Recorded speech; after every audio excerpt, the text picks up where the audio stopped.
works. Let me tell you another thing. TCU's fortunate to have him as their head coach. He can coach anywhere in the country. There's that tight set with big people again. Now they flex it out. Last time you got Dalton on a run play with it, remember? Yep. This time they got a flinch in the interior line. It was 1st and goal at the 6. False start. Offense. Number 70. 5 yards. Marshall The Newhouse. down remains first.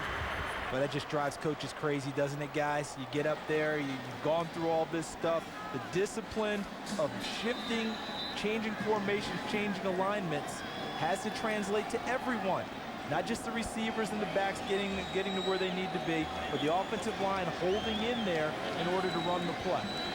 And you know what, Charles? We had coffee this morning with Gary Patterson, and he commented how last year they didn't have as much time to practice before the ball game. They played flawlessly.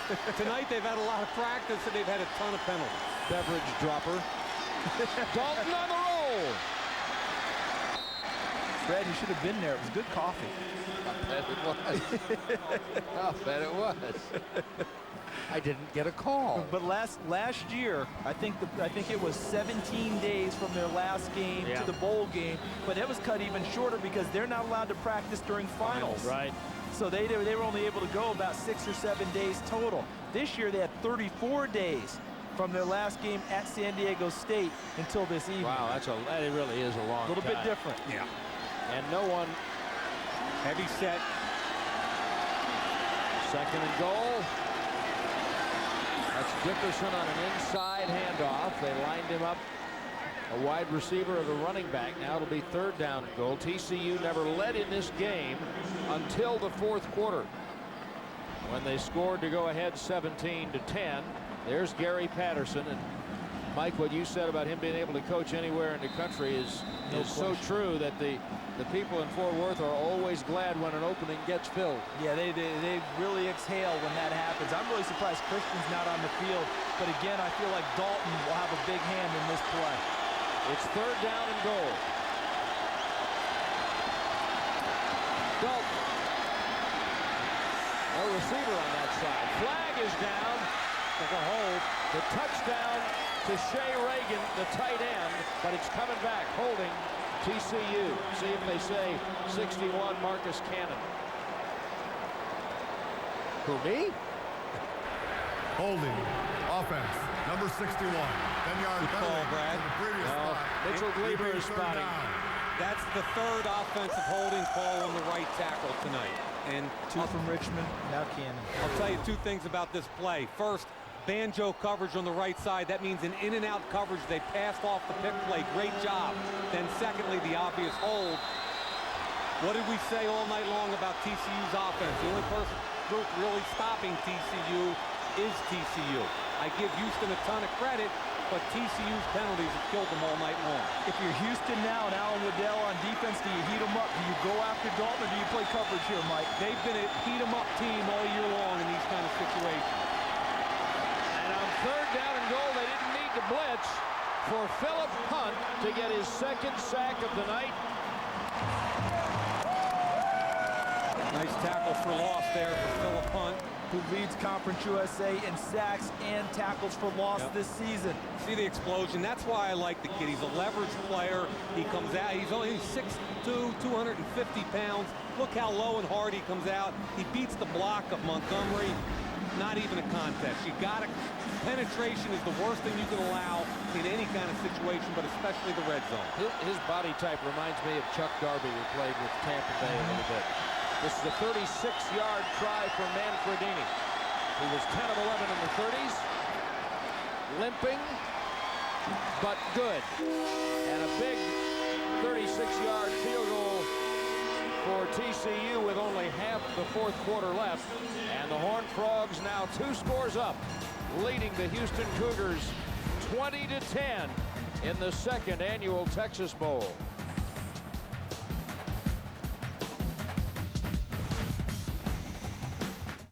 Coach, those guys just took off with all your cold, refreshing Coors Light. Who do they think they are? They are who we thought they were. They are who you thought they were? Well, who do you think they were? They are who we thought they were. Okay. Well, if you knew who they were, why didn't you stop them? We let them off the hook. Frost Brewed Coors Light, official beer sponsor of the NFL. Coach, those guys that took your Coors Light, they went that way. Those guys are toast.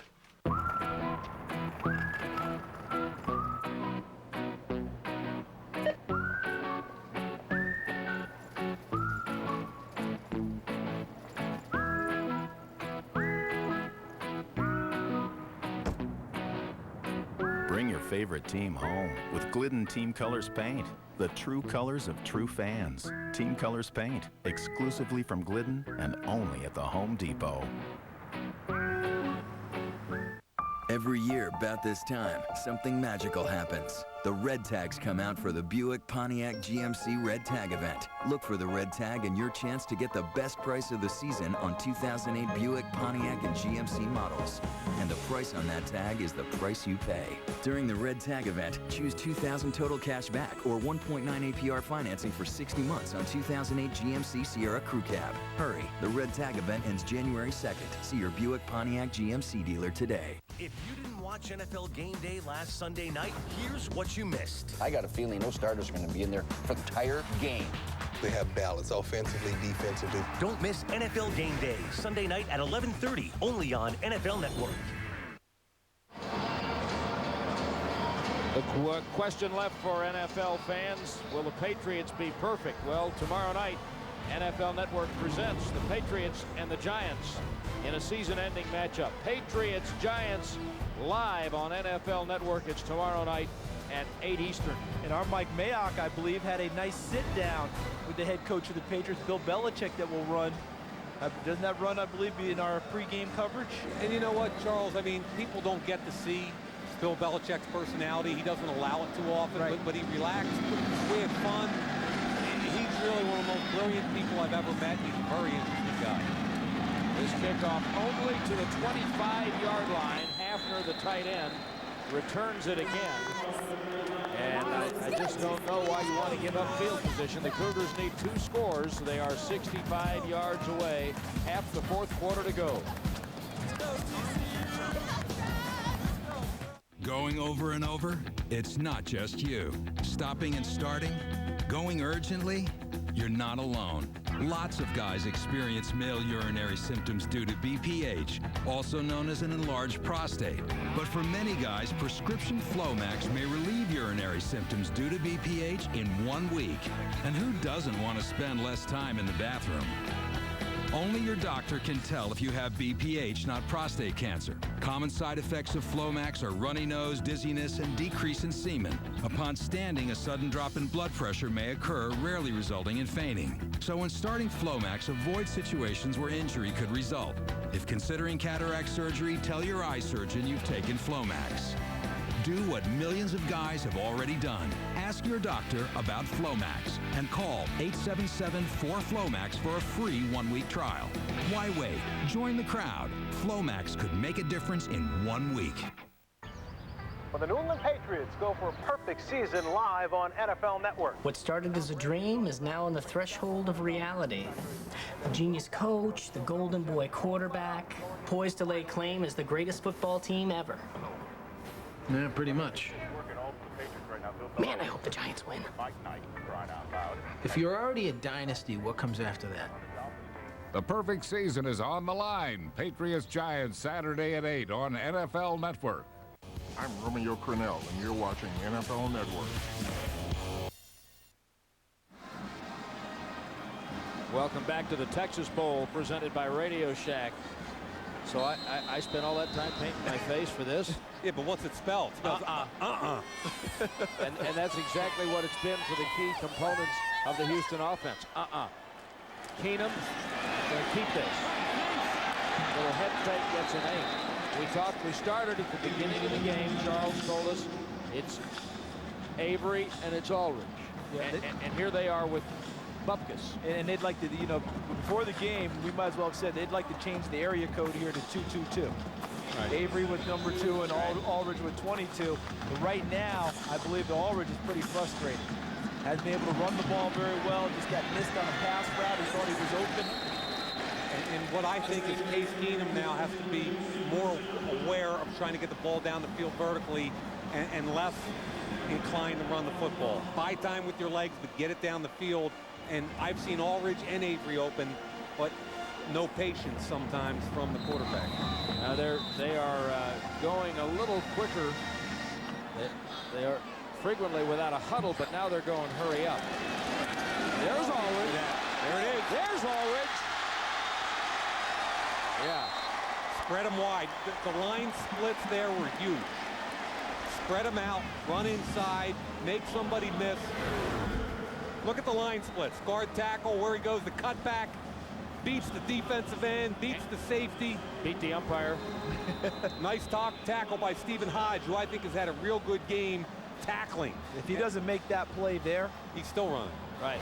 22 yards for number 22. And they do need to score in a hurry, but things are not all that bleak.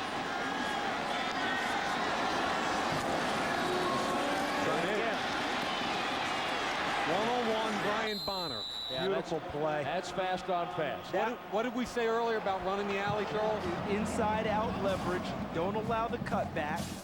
Don't let the speed intimidate you. Brian Bonner closed the gap so well inside that when Allridge tried to give him that little hesitation, there's nothing there. There was no cutback. And Coach Patterson told him all week, tackle through their legs. Don't take the hesitation, through their legs. I'm really liking the way the safeties of this team make plays close to the line of scrimmage. And this is the way Gary Patterson's teams play defense. Second down, about 7.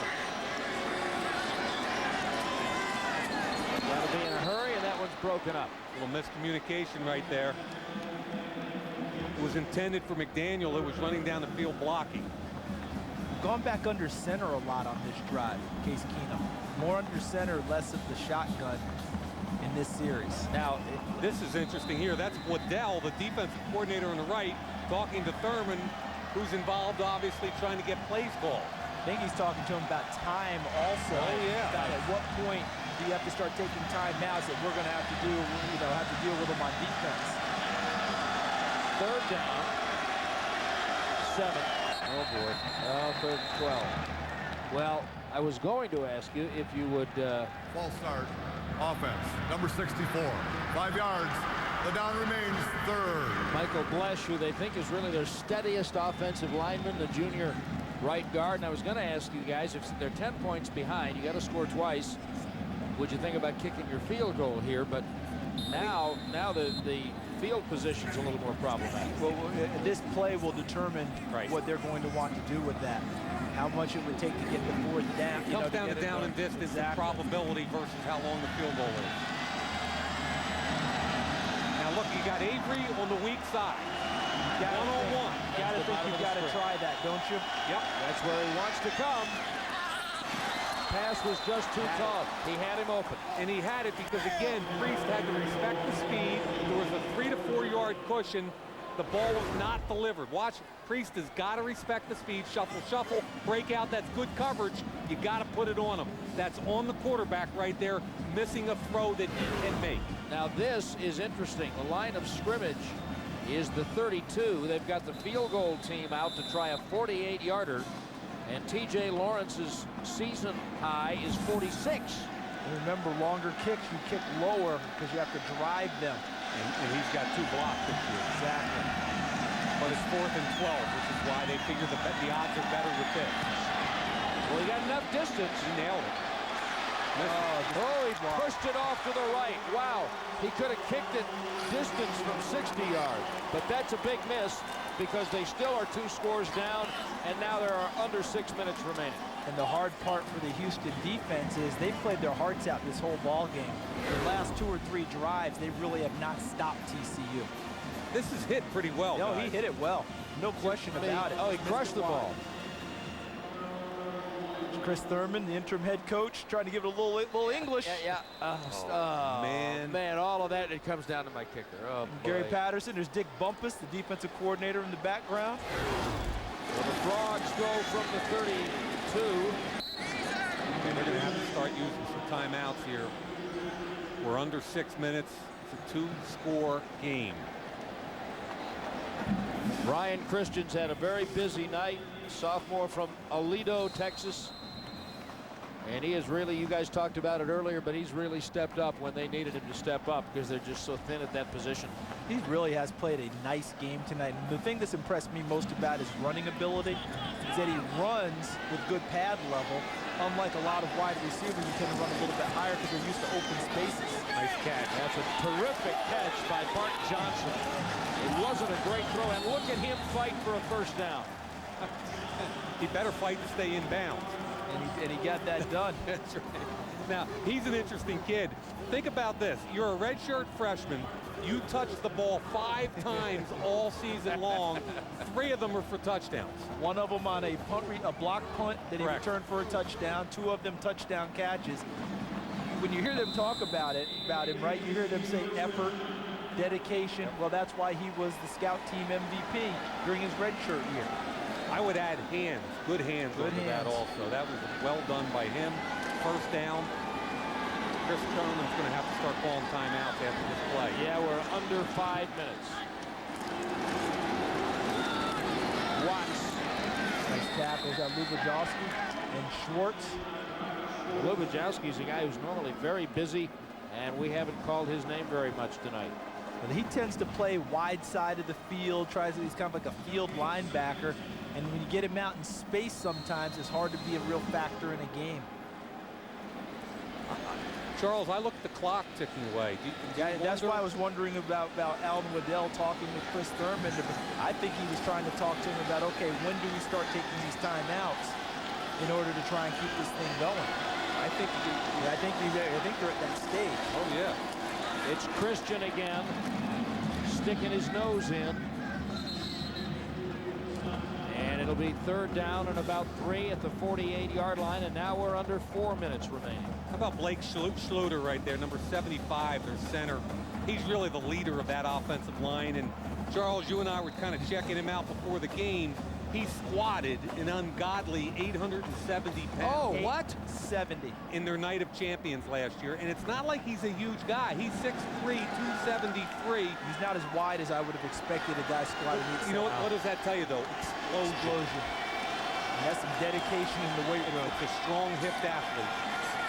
3rd down. Almost a wonderful catch by Walter Bryant. He could not hold on. The clock will stop with 3:23, and TCU will punt the ball away. So Mike, they threw it. See, that's what I was thinking. To me, Mike Schultz, the offensive coordinator, said to himself, I have enough confidence in my quarterback. I want to get the first down and keep the football. But I thought, run the ball there on 3rd and 3 or so. If you don't get it, the clock continues to tick, or you force them to use a timeout. Rocky Schwartz almost didn't get off the field at time. Watch you hitting people, gotta get away from it. It'll die at the 25, and Houston still needs 2 scores, and now they've only got 3:14 to go. 27-yard punt, but the time favors the Frogs.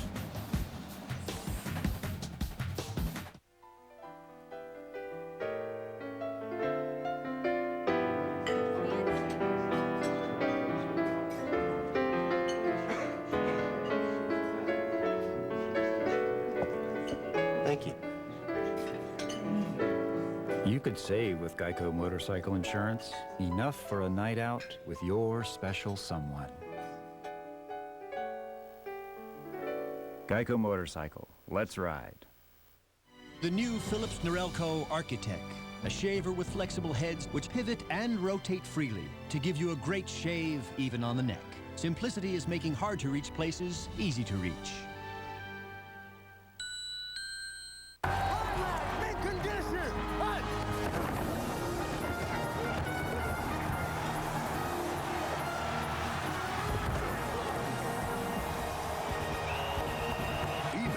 Shop victoriously.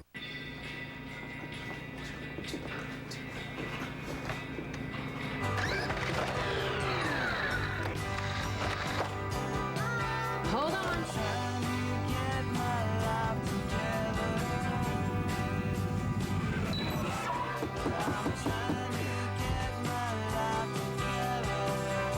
From batteries to Bluetooth headsets. Find all the stuff you need for all the stuff you got at your neighborhood Radio Shack. Do stuff. The Texas Bowl on NFL Network is brought to you by Radio Shack, where this holiday season, you don't just buy stuff, you do stuff. eBay. Shop victoriously.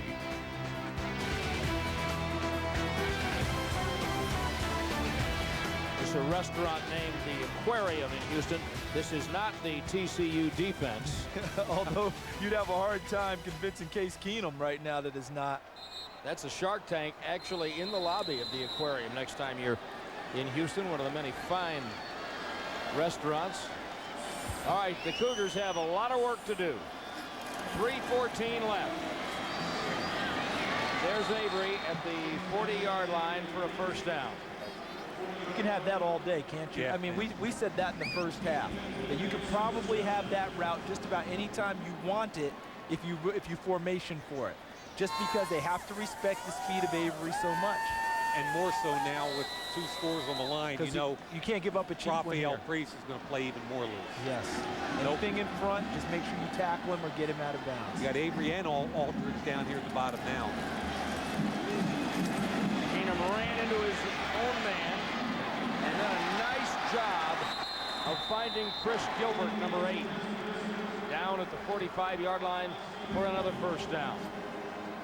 And I thought it was a nice job by Gilbert of finding the sideline. A lot of people say, well, in college, if you get a first down, the clock stops anyway. But when you get out of bounds, it allows you to huddle and take your time because the clock restarts when the ball's set and the chains are set after a first down. 3:02 left. Houston has to score twice. They're down by 10.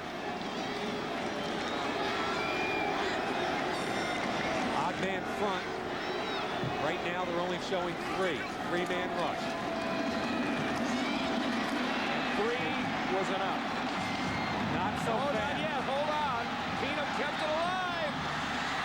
Oh, my. Perry McDaniel. Not so fast is right. How about that? That's special, right, Joel? That's one of the most impressive plays I've seen all season long. Because, watch, here's the late pursuit. And that's Phillips, the linebacker. Was that Blake? Yep. And Ortiz had him twice. Ortiz had him twice. And gets look at his eyes down the field to Perry McDaniel. The 2 biggest plays of the night both come on scramble. And Aykroyd, the all-conference offensive tackle, was the one who blocked Ortiz the second time. Keenum underneath. Houston got a break when the tight end Mark Hafner fumbled it out of bounds. Good hit by Henson, who's a really athletic linebacker. Watched him practice the other day. One of those tightly wound, a little stiff in the hips, but very, very explosive athletes. They say he's their most athletic overall linebacker. Oh. You can see an example of that right there. Making the read, coming up on the force with the big hit, knocks it free. Really explosive through the hips. I watched him in practice the other day. It looked like he had about a 40-inch vertical, just messing around before practice catching the football. Now look, they hid in behind the offensive line, come out the trips. Watch out for number 1, top of the screen. Isolated. Brian Bonner's cheating over. Allred to the 10. They gave him the 9. Look who made the play again. Our guy, Henson. I mean, that was nice to be able to come in underneath the wash because you have so many bodies there. You think you're going to pick people off. Now 51 is Henson. It's 3rd and 6. I'm going to ask you guys this now. Do they have 2 plays or are they kicking their field goal? I think it's 2 plays here. I think you score. You're close enough. You got to score here. Touchdown. Okay. 3rd and 6. 10-point gap. 2:41 in the game. There goes Allred into the left slot. From behind. Ortiz beat Aykroyd that time. Now you got to think about it. Now you change it. Now you kick it. See, now you kick it. I agree. Yep, that changed everything right there. Yep. Interesting. Ortiz, watch the hustle play. We talked about he's a relentless pursuit guy. He got pushed past Keenum, but he kept the play alive, and this time he held on to it. And you know who the big help was? Van Philp. Right, yeah. Right? Yep. He collapsed the pocket back in the face of Keenum, and then Ortiz from the backside. And this is 32. 32 for T.J. Lawrence.